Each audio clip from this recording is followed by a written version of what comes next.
아멘. 우리 하나님께 영광의 박수 올려드리겠습니다. 다 그런 건 아니겠지만 우리 여성들은 이제 명품 가방을 좋아하고요. 또 반면에 우리 남성들은 이제 명품 시계를 이제 좋아합니다. 제가 명품이냐 아니냐를 어떤 기준으로 보느냐, 제 나름대로 기준이 하나 생겼습니다. 제가 볼 때 명품은요, 제가 모르는 상표인데 비싸다. 그러면 그게 명품이더라고요. 제가 그래서 일부러 인터넷 검색을 해서 명품 시계에 대한 그 가격이나 이런 걸 알아보기 위해서 검색을 해보니까 정말 비싼 시계는 수십억 하는 시계가 이제 있더라고요. 여전히 놀라지 않으시네요. 그 정도는 다 가지고 계신다 이 말이죠.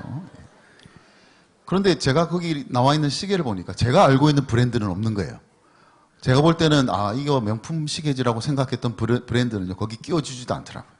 그래서 생긴 기준이 뭐냐, 내가 전혀 모르는 상표인데 비싸다, 이건 무조건 명품이다, 그런 기준이 생기게 되었습니다.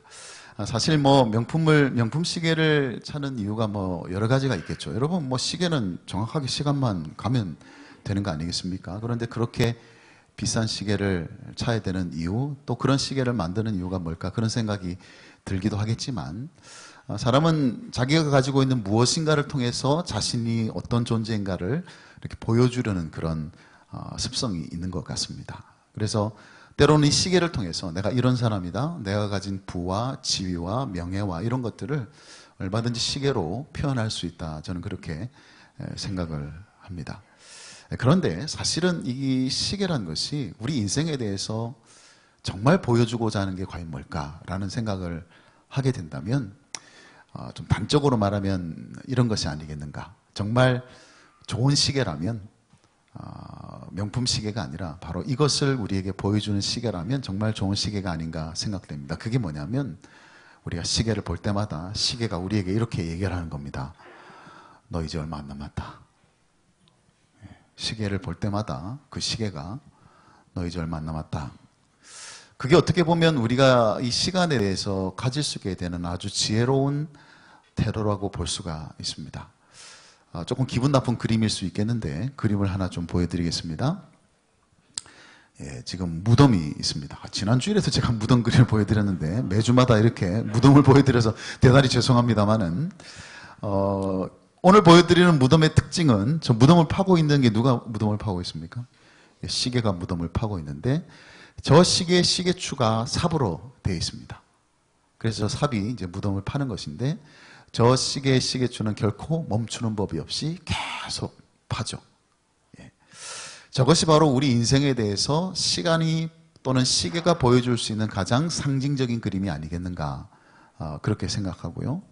그런 점에서 본다면 제일 좋은 시계는, 물론 정확한 시계가 아주 정확하게 시계를 가르쳐주는 것도, 시간을 가르쳐주는 것도 좋은 시계지만, 시계가 우리 인생의 의미에 대해서, 우리의 나날들이 그렇게 많이 남아있지 않다는 것을 깨닫는 마음이야말로 오늘을 살아가는 우리에게 참 필요한 지혜를 주는 것이겠다, 그런 생각을 하게 됩니다. 5월을 우리가 가정의 달이라고 말을 하고, 또 우리가 우리 가족을 돌아보고 우리 가정을 다시 한번 생각해보는 기회로 우리가 삼고 있지만, 저는 그럴 때마다 항상 떠오르는 단어가 뭐냐면 시간이라는 단어입니다. 무슨 말이냐면, 우리가 행복한 가정을 이루기 위해서, 우리가 정말 아름다운 가정을 세우기 위해서 가장 필요한 요소가 뭐겠는가, 가장 중요한 요소가 뭐겠는가 생각할 때 그것은 바로 시간이더라라는 겁니다. 우리 가정에도 다 시계가 있다면 그 시가 역시 우리에게 이야기해주고 있는 바가 똑같습니다. 이제 얼마 안 남았다는 거예요. 뭐가 얼마 안 남았다는 뜻일까요? 우리가 사랑하는 사람들과 함께 할 수 있는 날들이요, 상상외로 그렇게 많이 남아있는 것이 아니다라는 거예요. 무한정 있는 게 아닙니다. 계속해서 줄어들고 있다는 것을 보여주고 있는 것이 바로 우리 가정 안에 있는 시계라면요, 우리가 정말 이 시대를 지혜롭게 살아가면서, 특별히 가정에 대해서 우리가 지혜로운 삶을 살기를 원한다면 이 시간의 문제를 우리가 다루는 것이 굉장히 중요합니다. 그래서 오늘 사도 바울도 지혜롭게 행하라는 말을 하면서 시간에 대한 말씀을 우리에게 주고 있죠. 우리가 함께 읽었던 오늘 말씀을 다시 한번 보겠습니다. 그런즉 너희가 어떻게 행할지를 자세히 주의하여 지혜 없는 자 같이 하지 말고 오직 지혜 있는 자 같이 하여 세월을 아끼라. 때가 악하니라. 그렇게 권면하고 있습니다. 어떻게 하는 것이 지혜로운 삶이냐라는 것을 사도 바울이 이야기할 때 이 시간의 문제를 건드리지 않을 수 없다는 것이죠. 그러면서 우리에게 주는 메시지가 뭐냐면 세월을 아끼라는 거예요. 여러분, 여기가 우리가 생각할 때 우리 한국말로 아끼라 그러면 우리가 당장 어떤 생각이 듭니까? 절약한다, 뭐 이렇게 한정된 시간을 잘 절약해서 이렇게 낭비하지 않고 그렇게 사용해야 된다, 그런 의미로 우리가 받아들일 수가 있습니다만은, 원래 아끼라라는 이 단어에 해당되는 헬라어는 한마디로 말하면 상업적인 용어입니다. 시장에서, 장터에서 쓰는 단어예요. 그러니까 그 당시 장터에서 물건을 살 때 주로 사용되는 그런 단어가 바로 이 아낀다라는 단어의 본래적인 의미다라는 겁니다. 내가 무엇인가를 간절히 원해서 사게 될 때, 그 산다는 행동을 표현하게 될 때 이것을 아낀다라고 이야기를 하고요. 더 나아가서 또 한 가지 중요한 의미, 좀 더 구체적으로 그 의미를 밝힌다면 우리가 익숙하게 아는 단어입니다. 구속하다라는 단어. 바로 그 뜻입니다. 구속한다는 말의 의미가 뭐겠습니까? 다시 말해서 우리가 어떤 대가를 지불하고 그것을 사서 그것으로 하여금 자유를 얻게 하고 해방시키는 것을 구속이라고 얘기합니다. 예를 들면 옛날에는 노예시장이라는 것이 있지 않았겠습니까? 그럴 때 그 노예에 해당되는 값을 주고 그 노예를 사서 그 노예를 자유롭게 할 때, 그때 우리는 구속한다, 그런 말을 합니다. 그래서 사도 바울도 갈라디아에서 보면 두 번이나 이 단어를 사용하고 있습니다. 어떻게 할 때? 우리를 속량한다 할 때. 우리 주님께서 우리를 구속하셔서 자유롭게 해방시켜 주시는 그 은혜를 표현할 때 쓰는 단어가 바로 이 아낀다라는 단어, 구속한다는 그런 의미의 단어라는 것을 우리가 알게 됩니다. 자, 그렇게 놓고 본다면 그 구속이라는 단어를 시간에 대해서 사용한다는 그 의미를 더 분명하게 알 수 있는 내용은 뭐냐면 바로 이 뒤에 나와 있는 것이죠. 세월을 아끼라, 때가 악하니라. 때가 악하다는 말의 의미가 뭐겠습니까? 우리가 살아가는 이 시대가 악하다는 말의 의미는 뭐냐면 우리의 시간들이 정말 선한 방향으로 가지 못하기 쉬운 시대를 우리가 산다는 거예요. 하나님이 원하시는 방식으로 시간을 사용하지 못하도록 만드는 그런 시대를 우리가 살아가고 있다는 것이죠. 더 구체적으로 얘기하면 우리의 시간들이 하나님이 원치 아니하시고 하나님이 싫어하시고 악하다 생각되는 그런 일들을 향해서 사용되기 쉬운 시대를 우리가 살아가고 있다라는 거예요. 그래서 너희들의 시간도 구속해야 된다는 거예요. 우리가 하나님으로부터 예수 그리스도를 통해서 구속받았을 때 우리의 영혼만 구원받은 것이 아니라 우리에게 있는 모든 것이 다 구속받았다면 그 중에는 시간도 포함되어 있다는 거예요. 그렇게 시간도 구속받아야 된다면 이제 우리에게 주어진 시간은 더 이상 이 세상에서 흘러가는 대로 우리가 그렇게 흘러가는 시간이 아니라 그 시간을 주님이 원하시고 주님께서 기뻐하시고 주님께서 바라시는 일에 그 시간들이 사용되어져야 된다는. 그래서 그런 의미에서 이 세월이라는 것은 단순한 시간이 아니라 하나님이 주시는 새로운 기회다라는 거예요. 하나님이 원하시는 것을 할 수 있는 기회, 하나님이 바라시는 대로 살아갈 수 있는 기회를 얻게 되는 것이 바로 세월을 아끼는 것이다, 시간을 구속하는 것이다 라는 의미가 된다라는 것입니다. 그렇다면 왜 이렇게 구속받은 시간이 우리가 가정에 대한 의미를 생각할 때 왜 중요하냐? 이 가정이야말로 우리에게 주어진 시간을 잘 사용해야 되는 현장이기 때문에 그렇습니다. 반대로 이야기하면 가정이야말로 우리가 시간을 잘못 사용해서 후회할 만한 일들을 가장 많이 남길 수 있는 곳이 어디냐면 바로 가정이기 때문에 그렇습니다. 그곳에 누가 있으니까요? 사랑하는 사람들이 있으니까요. 사랑하는 가족들이 있으니까요. 그런데 우리가 그들을 향해 우리가 가져야 될 그 시간들을 잘못 사용하게 되므로 후회하게 될 일들을 남길 가능성이 많은 곳이 바로 가정이기 때문에, 그런 사람들이 바로 우리 가족이기 때문에, 그래서 단순히 시간을 아껴 쓰라는 말의 의미가 아니라 지금 너에게 주어진 시간을 주님이 원하시는 대로 주님께서 사랑하라고 주신 사람들을 사랑하는 그 기회로 삼을 수 있기를 원한다 라는 의미로 우리가 받아들일 수가 있습니다. 아닌 게 아니라 사도 바울은요, 이 말씀을 하고 몇 절 뒤에 뭐라고 가정에 대한 아주 구체적인 이야기를 하고 있습니다. 여러분, 성경에서 가정에 대해서 이렇게 구체적으로 기록된 부분이 없습니다. 에베소서, 골로새서도 물론 있겠지만 에베소서에는 남편에 대해서, 아내에 대해서, 부모에 대해서, 자녀에 대해서 그 하나님의 뜻에 대한 아주 세세한 부분들을 그렇게 말씀해 주고 있습니다. 바로 이 말씀을 하고 얼마 있지 않아서 그 이야기를 꺼내고 있는 거예요. 시사하는 바가 있죠. 우리가 가정에서 사랑하는 사람을 사랑하는 데 있어서 가장 중요한 필요한 요소가 바로 시간이라는 점을 우리가 잘 생각해 봐야 한다라는 겁니다. 인생 구단이라는 베스트셀러를 쓴 우리 양순자 할머니라는 분이 계십니다. 지금은 나이가 한 80세가 다 되셨을 텐데요. 이분이 37세에 교도소에 있는 그 사형수들을 교화위원으로 그렇게 일을 하고 지금까지 일을 해오신 분입니다. 근데 뭐 이분이 처음에 무슨 뭐 고상한 뜻을 품고 그렇게 한 게 아니에요. 너무 살기 힘들어가지고 자기도 죽을 생각을 했다는 거예요. 내가 이랬는데 그냥 죽어야 되겠다.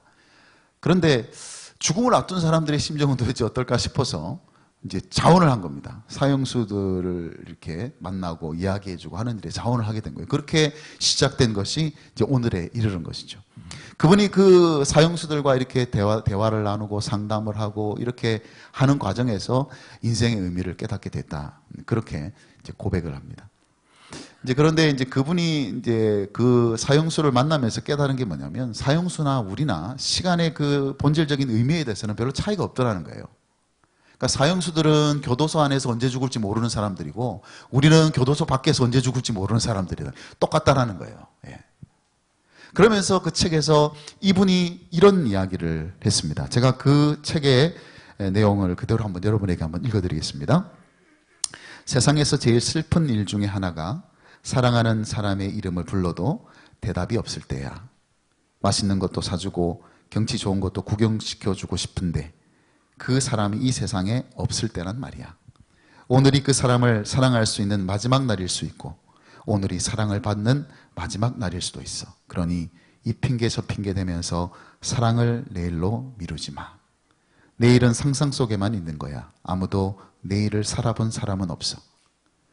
세월이 가도 매일 오늘만 사는 거야. 사랑도 오늘뿐이지. 내일 할 수 있는 사랑은 없어. 그렇게 썼습니다. 뭐 한마디로 이야기하면 있을 때 잘하는 것이겠죠. 있을 때 잘하라. 시간이 있을 때 잘하라. 그 사람이 내 곁에 있을 때 잘하라는 거예요. 그게 지혜라는 거죠. 우리가 누군가를 사랑하는 가장 중요한 요소는 바로 우리에게 주어진 시간입니다. 시간. 시간이 없으면요. 사랑할 수 있는 기회가 없으면요. 사랑이 되지가 않습니다. 그래서 우리에게 단순한 물리적인 시간이 필요한 게 아니라 구속된 시간이 필요합니다. 여러분 따지고 보면 하나님이 우리를 사랑하신 방식도요. 다 이 시간을 통해서 우리에게 주신 은혜라는 것을 우리가 깨닫게 됩니다. 지금으로부터 2000년 한 어떤 시점에 하나님께서 예수 그리스도를 이 땅에 보내셨습니다. 예수님께서는 30년이라는 시간을 목수의 아들로 사셨고요. 3년이라는 시간을 제자들과 함께 보내셨습니다. 그리고 우리에게 있어서 가장 중요한 사건이 일어났던 그 십자가도 어떤 한 시간 속에 이루어진 일이었다는 것이고 3일 만에 무덤에서 다시 부활하신 그 놀라운 사건도 시간 속에서 일어난 일이고요. 40일 동안 제자들과 함께 계시다가 승천하셨던 그 일들도 시간 안에서 이루어진 일이고요. 지금도 우리 주님께서는 이 시간 속에서 우리를 다스리고 계시는, 다시 말하면 하나님이 우리를 사랑하시는 그 사랑, 그 대속의 사랑을 우리에게 부어주시는 그 핵심적인 요소 중에 하나가 뭐냐? 시간이었다는 거예요. 하나님이 시간을 창조하셨지만 하나님이 창조하신 그 시간은 하나님께서 우리를 사용하시는 데 사용되었다는 것을 알 수가 있습니다. 그건 단순한 시간이 아니죠. 하나님이 우리에게 사랑하신 놀라운 구속의 때라는 것을 우리가 압니다. 여러분 누구에게나 공평하게 주어진 하나님의 선물이 있다면 바로 시간입니다. 다 24시간을 받았습니다. 여러분 중에 23시간 받은 사람 없고요. 25시간 받은 사람도 없습니다. 똑같은 시간을 받았지만 중요한 것은 뭐냐면 그 시간이 구속된 시간이냐, 단순한 물리적인 시간이냐, 그 차이는 굉장히 중요합니다. 오늘 어버이 주일이기도 한데 저는 개인적으로 부모님만큼 우리가 가진 시간을 구속해야 할 분들이 없다, 그런 생각을 하게 됩니다. 그것은 두 가지 의미가 있습니다. 첫째는 우리 부모님들에게는 이제 남아있는 물리적인 시간이 별로 없다는 뜻이고요. 우리 자녀들의 입장에서 보면 우리 자녀들이 가진 물리적인 시간들은 너무 분주하고 너무 바쁘고 너무나 정신없이 돌아가는 시간들이라는 거예요. 솔직히 뭐 저는 이 부분에 대해서 뭐 이렇게 큰 소리 칠 입장이 못 됩니다. 예. 저희 부모님이 안산에 계시기 때문에 제가 1년에 뭐 함께 할 수 있는 시간이 별로 없습니다. 시간에 관해서 제가 부모님께 할 수 있는 것은요, 한 주에 한 번 주님 전화하고 안부 묻고. 그래서 부모님의 시간은 계속 물리적인 시간은 줄어들고 있고요. 제게 주어진 이 물리적인 시간은 이 목회의 일정이나 이런 것들 때문에 계속 이렇게 흘러가고 있고, 그런 현실이 제가 참 많이 안타깝죠. 저희 부모님이 이렇게 제 설교를 보시거든요. 유튜브를 통해서 보시거든요. 그래서 오늘 영상 편지를 한번 해야 될까 싶은 생각도 들고 정말 죄송하다. 예. 제가 이런 부분에서 참 큰 소리 쳐서 얘기할 그런 상황은 아니라는 걸 제가 알지만, 그러나 우리의 물리적인 시간이 참 좀 줄어들고 정말 그런 물리적인 시간을 내기가 힘든 우리의 현실을 살고 있지만, 그렇기 때문에 우리에게 정말 중요한 시간이 뭐냐면 구속받은 시간이 중요합니다. 그 시간이 얼마든지 그 시간이 우리가 부모님께 사랑할 수 있는 기회가 될 수 있도록, 그 기회를 우리가 놓치지 말아야 된다는 거죠. 단 한 번의 식사를 할지라도, 단 한 번의 대화를 할지라도 그 순간이 구속된 시간이 될 수 있도록. 우리가 늘 부모님과 함께 여기저기 다니지를 못하지만, 그러나 어쩌다가 정말 시간을 내서 부모님과 함께하는 그 시간이 주어졌다면요, 그 시간은 물리적인 시간으로 끝나지 않고 구속받은 시간이, 사랑할 기회가 되어야 된다는 거예요. 그래서 그동안 표현하지 못했다면 감사를 표현하기도 하고, 해드리지 못했던 것이라면 그때 해드릴 수 있어야 돼요. 혹 여러분이 부모님으로부터 받은 상처가 있다면요, 여러분 부모님을 용서하고 용납할 수 있는 기회를 여러분들이 반드시 만드셔야 됩니다. 그래서 가정에서 우리가 지혜롭게 행한다는 말의 의미는 우리에게 주어진 이 시간이 얼마나 구속된 시간으로 흘러가고 있는지가 결정한다는 것을 생각하게 될 때, 하나님께서 우리에게 함께 하셔서 사랑하게 하신 사람들을 사랑할 수 있는 기회로 여러분의 시간들을 그렇게 만들어 갈 수 있기를, 여러분의 남은 시간들이 구속된 시간들이 될 수 있기를 주님의 이름으로 축복합니다. 자, 그렇다면 구속받은 시간이라고 할 때 그 구속이란 단어에서 우리 한 가지 더 생각해 볼 부분은 뭐냐면, 그 구속이란 단어에는 대가가 항상 지불된다는 것을 우리가 염두에 둬야 됩니다. 여러분, 정당한 대가가 지불되지 않으면요, 구속이라는 일은 일어나질 않습니다. 대가 없이 되어지는 일이 아니에요. 구속되었다라는 말은 항상 거기에 어떤 대가가 지불되었다는 뜻입니다. 하나님이 우리를 구속하셨다는 말의 의미는 그냥 대가 없이 구속하신 것이 아니에요. 그렇게 구속하신 하나님의 은혜 속에는 하나님이 지불하신 대가가 있습니다. 그 대가가 뭡니까? 바로 하나님의 하나뿐인 독생자 예수 그리스도, 그분을 우리를 위해서 내어주셨다는 거예요. 그게 하나님께서 우리에게 주신 그 사랑의 대가입니다. 저는 성경에서 종종 납득할 수 없는 인물들을 몇몇 만나게 되는데, 그 중에 대표적인 사람이 아브라함입니다. 아브라함. 여러분, 아브라함이 100세의 아들을 얻었습니다. 얻을 수 있는 상황이 아니었어요. 하나님께서 은혜를 주시고 하나님이 기적을 베풀어 주셔서 그래서 얻게 된 자식입니다. 자식이 많을수록 복받았다고 그렇게 이야기되어지는 그 고대 근동에서 하나님께서 주신 그 유일한 자식, 그 독자 이삭을 하나님께서는 뭐라고 말씀하셨냐면 번제로 바치라고 해요. 참 기가 잘 놀아 다닙니까? 눈에 넣어도 아프지 않을 그 하나밖에 없는 그 독자를 다시 내놓으라는 거예요. 그런데 이 아브라함은 진짜 그 아들을 하나님께 바치려고 갑니다. 그래서 제가 이해가 안 된다는 거예요. 아빠가 맞나? 여러분, 저 같으면요, 아들 데리고 도망갔을 것 같아요. 예. 그런데 아브라함은 그 독자 이삭을 하나님 앞에 바치기 위해서 갑니다. 물론 이 사건이 의미하는 바를 우리가 분명히 알죠. 하나님께서 아브라함의 믿음을 테스트한 것이라고 우리가 단순하게 그렇게 설명할 수 있습니다. 아브라함에게 여전히 하나님이 최고구나. 그래서 하나님도 그렇게 인정하셨잖아요. 네가 이제야 나를 경외하는 줄 알겠다. 네가 그렇게 아끼고 네가 정말 사랑하는 그 아들마저도 나를 위해서 내놓는 거 보니까 내가 이제 알겠다. 네가 나를 얼마나 사랑하고 네가 나를 얼마나 경외하고 네가 얼마나 나를 최고로 여기는지 내가 알겠다. 그것을 보여주시는 사건이라고 할 수 있습니다. 그런데 제가 좀 엉뚱한 상상을 한번 해봅니다. 아브라함이 들었던 하나님의 또 다른 음성이 있었다면, 하나님께서 아브라함에게 이렇게 말씀하셨다면, 아브라함아, 네가 사랑한 독자 내놓는 거 정말 고통스러웠지. 네가 나를 그만큼 사랑하는구나.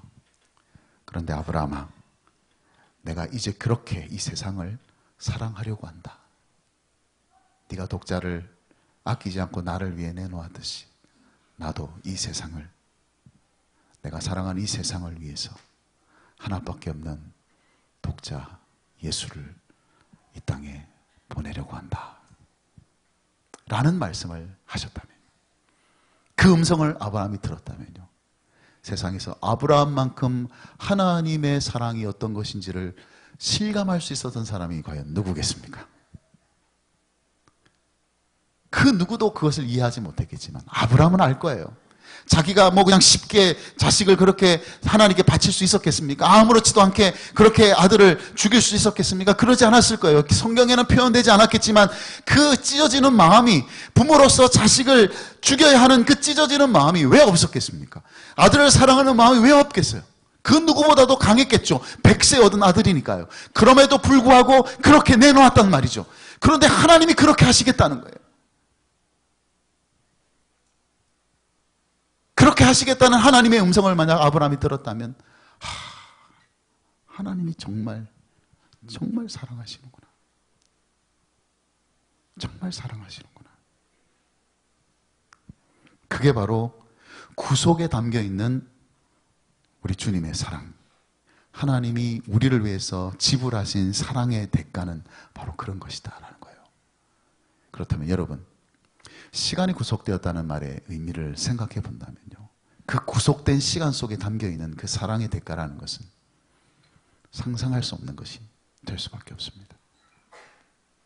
내가 사랑하는 사람들을 위해서는 그 어떤 것이라도 희생할 수 있고 내어줄 수 있고 포기할 수 있는 그런 사랑의 시간들이 알고 보면 구속받은 시간이라는 거예요.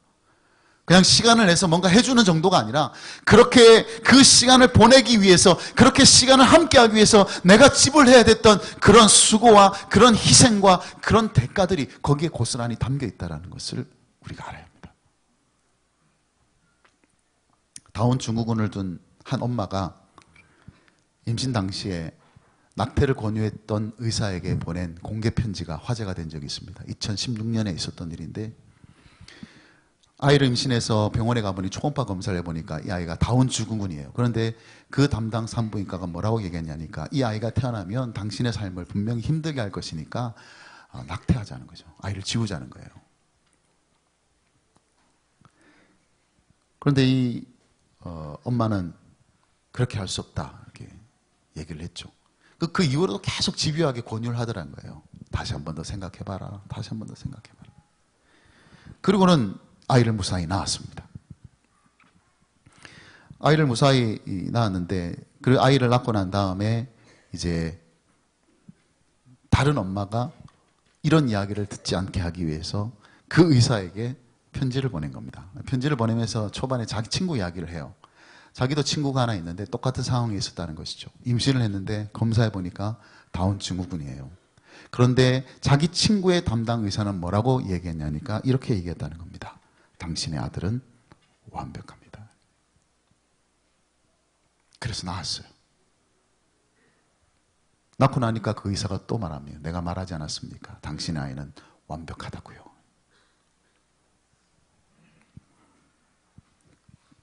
그래서 이 엄마는 그 편지에 그렇게 썼습니다. 자신은 왜 당신에게 이런 말을 듣지 못했는지 슬퍼졌다는 거예요. 그래서 그 낙태를 권유하는 의사에게 이렇게 말했습니다. 당신은 지원과 격려 대신 아이를 지우라는 말을 했습니다. 미리 지은 아이 이름까지 말했지만 당신은 우리의 삶이 힘들어질 수 있다면서 결정을 재고하라고 권유했습니다. 그러나 당신의 생각은 틀렸습니다. 우리 아이는 우리의 삶을 더 풍부하게 해 주었습니다. 아이는 우리에게 진정한 아름다움과 순수한 사랑을 볼 수 있는 눈을 뜨게 해 주었습니다. 그러면서 마지막으로 이렇게 덧붙였습니다. 다운 중국은 아이가 태어나면 삶의 수준이 떨어질 것이라는 당신의 말은 완벽하게 틀렸습니다. 다음에 제 아이와 같은 병을 가진 엄마를 보게 되면 이렇게 꼭 말해 주시면 좋겠습니다. 당신의 아이는 완벽합니다. 여러분, 여기서 완벽하다는 말의 의미가 뭘까요? 뭐가 완벽하다는 뜻일까요? 아무리 다운 증후군을 가지고 태어나도 사랑하기에는 완벽한 존재예요. 그 누구도 그렇다는 거예요. 어느 누구도 사랑받기에 부족한 사람이 없다는 거예요. 사랑을 주고받기에 모자란 사람은 세상에 없기 때문에. 따지고 보면 이 엄마가 그 아이를 키우는 과정 속에서 어려운 일들이 없었겠습니까? 많은 부분들을 포기하면서 살아야 하지 않겠습니까? 그럼에도 불구하고 그럴 수 있는 이유는 뭐냐면 그 엄마가 그 아이를 위해서 보냈던 시간들은요, 낭비하는 시간이 아니었습니다. 구속한 시간이었어요. 사랑할 기회를 가지게 된 겁니다. 내가 사랑하는 자녀에게 내가 가진 것을 다 쏟아부을 수 있는, 내가 가진 모든 것을 다 줄 수 있는 그런 하나의 기회가 될 수 있었다는 것. 그런 의미에서 본다면 그 엄마가 그 자녀와 함께 보냈던 시간들이야말로 구속받은 시간들이라는 거예요. 물리적인 시간만 생각한다면 힘들겠죠. 고통스럽겠죠. 불편하겠죠. 그 의사의 말대로 삶의 수준이 떨어질 수 있겠죠. 그러나 사랑하기에는 충분히 완벽한 아이라는 것. 충분히 완벽한 시간을 보낼 수 있다는 것. 그게 오늘 세월을 아끼라는 말에 담겨있는 시간을 구속해야 된다는 말의 진정한 의미라고 할 수가 있습니다. 어버이 주일이지만 우리의 이런 사랑의 수고의 방향이 왜 계속 내리사랑으로만 나타나야 되겠습니까? 왜 부모만 자식들에게 이렇게 할 수 있어야 하겠습니까? 오히려 그 반대 방향으로도 이루어져야 될 사랑의 수고고 희생이고 구속해야 될 시간이 아니겠습니까? 언젠가 아주 짧은 만화를 제가 본 적이 있는데 내용이 이렇습니다. 아들이 밭에서 일을 합니다. 밭에서 열심히 일하는데 옆에 알츠하이머를 앓고 있는 아버지가 옆에 있는 거예요. 일하는 아들을 옆에서 지켜보고 있습니다. 아들이 열심히 일을 하고 있는데 아버지가 아들에게 묻습니다. 아범아, 저 전선에 앉아있는 새가 어떤 새냐 이렇게 물어보는 거예요. 그래서 이 아들이 대답을 합니다. 보니 까치가 앉아있는 거예요. 저 까치예요. 그랬어요. 그리고 또 열심히 일을 합니다. 옆에 또 묻습니다. 아범아, 저 전선에 앉아있는 새가 까치가 맞냐? 이번에 좀 짜증 섞인 그런 억양으로 얘기를, 까치 맞다니까요. 그런데 계속 묻는 거예요. 아범아, 저 전선에 있는 새가 까치가 맞냐? 알츠하이머니까 자꾸 잊어버리는 거죠. 나중에 폭발한 겁니다. 까치 맞다니까요. 일하고 바빠 죽겠는데 자꾸. 그리고는 만화의 장면이 싹 바뀝니다. 시간이 거슬러 올라가서 옛날로 돌아가죠. 이제는 그 아들이 일을 하고 있습니다. 밭에서. 그리고 그 아버지 옆에는 조그만 아이들이 이제 있는 거예요. 그래서 그 아버지가 열심히 일을 하고 있는데 그 조그만 아들이 이렇게 묻습니다. 아빠, 저 전선에 있는 새가 뭐야? 아버지가 대답하죠. 저 새 까치야. 또 아버지가 열심히 일을 하는데 또 이 아이가 또 묻습니다. 아빠, 저 새 까치 정말 맞아? 그래, 저 새 까치야. 또 이럽니다. 이 아이가 또 계속 물어보는 거예요. 아이들은 원래 호기심이 많잖아요. 했던 말도 자주 하잖아요. 그런데 이 아버지는요, 이 아이가 저 전선 위에 있는 새가 까치냐고 물어볼 때마다 웃으면서, 그래, 저 전선에 있는 새가 까치야. 그러면서 만화가 끝이 납니다. 여러분, 우리 부모님은요, 언제라도 저 전선 위에 있는 새는 까치라고 말해주신 분이 바로 우리의 부모님이십니다. 그렇게 시간을 내어주셔서 우리를 길러주신 분이시죠. 그렇다면 우리도 언제라도 저 전선에 있는 새는 까치라고 말씀해 드릴 수 있어야 하지 않겠습니까? 귀찮다고, 시간 없다고, 무식하다고, 그렇게 짜증내고, 그래서 그 시간을 가지려고 조차 하기 싫어하는 그런 모습이랍니다. 그 시간들은 단순히 물리적인 시간만 사라지는 것이 아니라 우리가 구속받은 시간마저도 사라지게 되는 일이다라는 거예요. 그래서 자꾸 물어보셔도요, 저 전선 위에 새가 까치냐 물어보셔도 계속해서 대답해 주십시오. 그것이 구속받은 시간입니다. 우리의 시간 그냥 놔두면 그냥 흘러갑니다. 그러나 그냥 흘러가게 놔두지 마시고 그 시간을 구속하십시오. 그 시간을 다시금 구속하셔서 사랑할 기회로 사용하시고, 부모님뿐만 아니라 우리 주변에 있는 사랑해야 될 우리 가족들에게 사랑할 기회를 만들 수 있는 시간, 그런 구속된 시간을 여러분들이 보낼 수 있도록. 그래서 여러분의 남은 인생이 얼마인지는 우리가 서로 잘 모르잖아요. 그러나 우리가 살아가는 순간순간마다, 매 시간마다 구속된 시간을 살아가게 되는 저와 여러분이 되시기를 주님의 이름으로 축복합니다. 아멘.